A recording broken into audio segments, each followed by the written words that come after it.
There's a showdown set for tomorrow morning. Daniel Spitz will be on the hot seat answering questions about that autopsy, and it's not the first time his work has come under fire.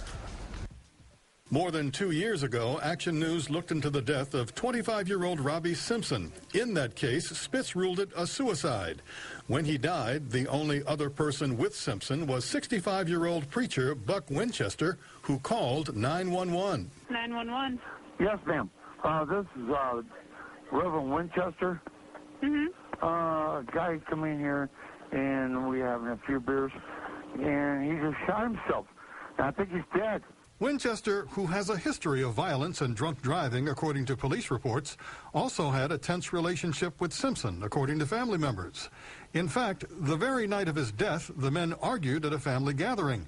So when Spitz declared the death a suicide, Simpson's relatives simply didn't buy it. Robbie was a big baby. There's no way he would do something like that. He wouldn't have done it because of Jenna. There's just no way. He loved that little girl.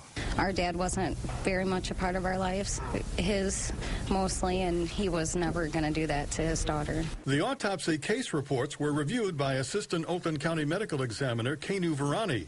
He strongly disagreed with Spitz's conclusion that it was a suicide.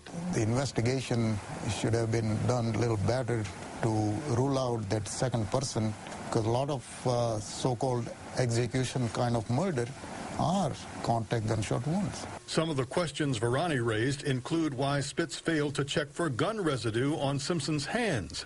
There was also the fact that the gun Simpson allegedly used to kill himself belonged to Winchester. I think he's dead. He just pulled down, shot himself. That in and of itself does not mean that he murdered another individual. As a result of Simpson's family raising these questions, the Michigan State Police started their own investigation, which is at this point ongoing. But tomorrow, the Macomb County Commissioners will question Spitz about the Widlak case. After that autopsy, no blunt force trauma to Widlak's body, adding that the cause of death is undetermined. That's the same conclusion the Macomb County Sheriff came to before the autopsy. There were no apparent obvious signs to trauma that we were able to make a determination on. Did Spitz simply endorse the sheriff's finding? Widlak's widow, Ann, asked for another opinion. The stunning conclusion came quickly from the Oakland County Medical Examiner, L.J. Dragovic. He found a bullet fired downward into Widlak's neck, as if execution style had killed him. He also found the actual bullet in Widlak's lung, which Spitz had already removed from the body. Now, that Board of Commissioners hearing on the Widlak case will begin tomorrow shortly after 10 o'clock, and of course, Action News will be there. Dinah? What is the latest on the Widlak murder investigation, Bill?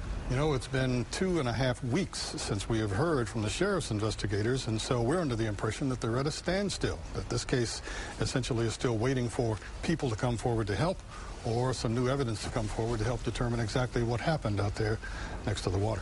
All right, thank you, Bill. Well, I know his brother is speaking out. He is. David Widlak's brother, Paul Widlak, is speaking out about the results of Spitz's medical exam. We are perplexed. As we know, David spent several very normal, happy days before he disappeared.